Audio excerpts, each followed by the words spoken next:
से पूरा प्रदेश जल रहा है, घरों में आग लगाई जा रही है, मार काट हो रही है, आपस में महिलाओं के साथ भयावह अत्याचार हो रहा है, बच्चों के सर पर छत नहीं रहे और हमारे प्रधानमंत्री जी ने 77 दिन के लिए कोई बयान ही नहीं दिया इस पे। वहां पे एक्शन लेना छोड़िए, एक लफ्ज नहीं कहा। कल मजबूरी में, क्योंकि एक इतना भयावह वीडियो वायरल हुआ कि वो फिर चुप नहीं रह पाए, तो मजबूरी में कल एक बयान दिया उन्होंने, एक वाक्य बोला और उस वाक्य में भी राजनीति घोल दी। उस वाक्य में भी उन्होंने उन प्रदेशों का नाम ले लिया जिसमें विपक्ष की सरकार है। शर्म की बात है, शर्म की बात है कि सिर्फ मात्र सरकारी जो नौकरियां हैं मात्र 21 दी गई हैं पिछले 3 सालों में। 2018 में जब हमारी सरकार बनी थी तब इन्होंने सरकार गिराई। उससे पहले इनकी सरकार 10 सालों से चल रही थी, उससे ज्यादा। आज 18 सालों से इनकी सरकार है और ये परिस्थितियां हैं। तो चुनाव के पहले ये कहने का क्या फायदा है कि हम फलां स्कीम बनाएंगे, हम महिलाओं को कुछ देंगे, हम नौजवानों को रोजगार देंगे। क्या फायदा है? 18 साल से तो आप सरकार में रहे हैं, तब तो आपने कुछ दिया नहीं। देखिए,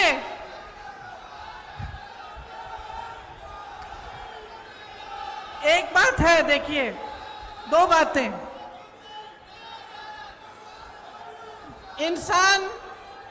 इंसान की जो नींव होती है ना, उसी तरह की नियत होती है, और उसी तरह से जो सरकार होती है उसकी जो नींव होती है उसी तरह की नियत होती है।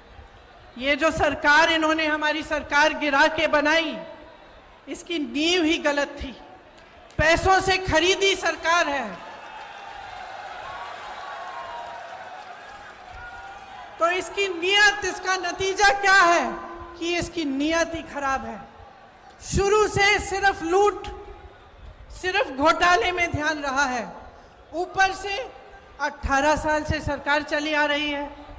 अब आप बताइए, 18 सालों के लिए जिसके पास सत्ता होती है उसको क्या होता है?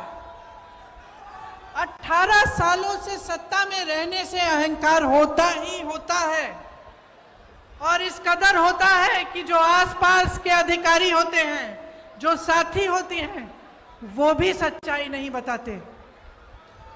तो 18 सालों में नेताओं की ये आदत अक्सर हो जाती है कि वो सोचने लगते हैं कि सत्ता तो हमेशा ही उनके साथ रहेगी, और जब हमेशा सत्ता साथ रहेगी तो काम करने की क्या जरूरत है भैया? कोई पूछने वाला तो है नहीं। जब समय आएगा ध्यान भटका देंगे, जब समय आएगा दूसरी बातें कर लेंगे जिससे जनता के जज्बात जुड़े हुए हैं। फिर से जनता भूल जाएगी कि महंगाई है, जनता भूल जाएगी कि बेरोजगारी से मर रही है, जनता भूल जाएगी कि किसान खेती नहीं कर पा रहा, कुछ खरीद नहीं पा रहा, पेट्रोल डीजल के दाम इतने बढ़ गए हैं, और फिर से हमें वोट मिल जाएगा। 18 क्या 5 साल और हम सत्ता में रहेंगे, हमें कुछ करने की जरूरत नहीं है। और आज मध्य प्रदेश में यही परिस्थितियां हैं। सत्ता की वजह से अहंकार है, सत्ता की वजह से आलस है, और सुन लीजिए, सत्ता का स्वभाव है कि वो इंसान की भी असलियत उभार देती है। ये सत्ता का स्वभाव है। आप सत्ता को एक नेक इंसान के हाथ में दो, वो भलाई करेगा, आपकी सेवा करेगा। आप सत्ता को गलत इंसान के हाथों में दे दो तो इसी तरह की लूट मचेगी जो आपके प्रदेश में आज मच रही है। सबसे बड़ा मुद्दा आज महंगाई है, और मैं सिर्फ सब्जी, फल, आटा, गेहूं, इस सब की मैं महंगाई नहीं कह रही हूं।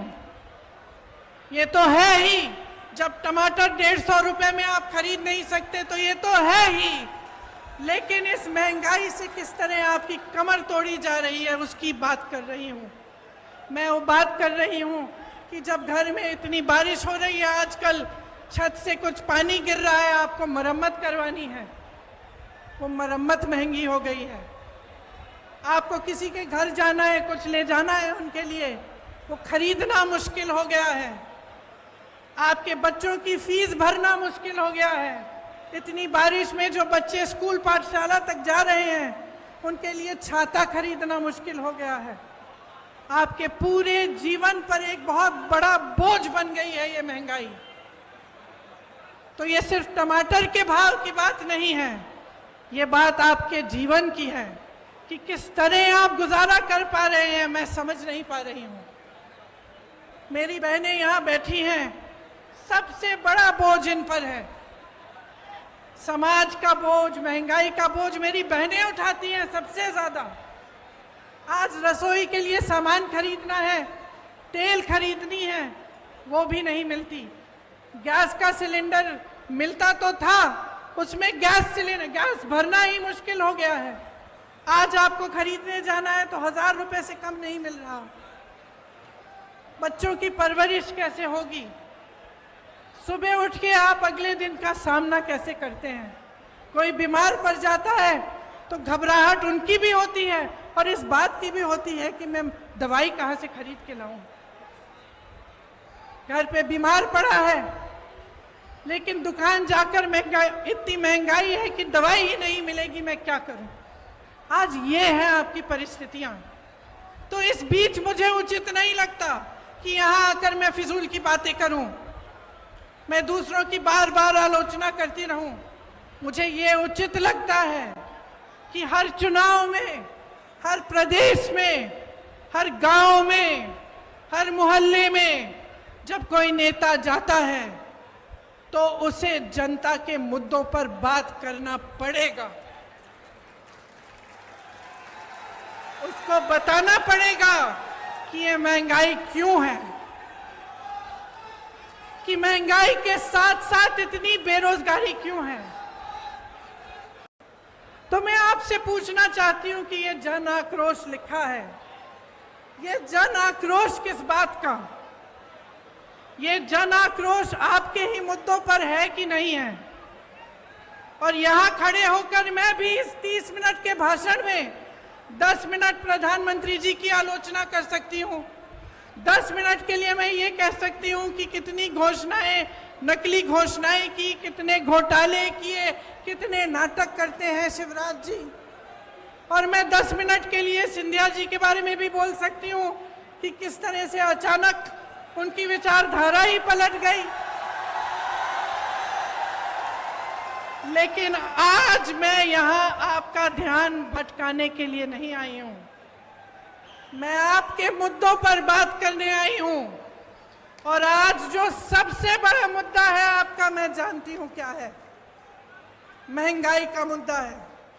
सबसे बड़ा मुद्दा आज महंगाई है।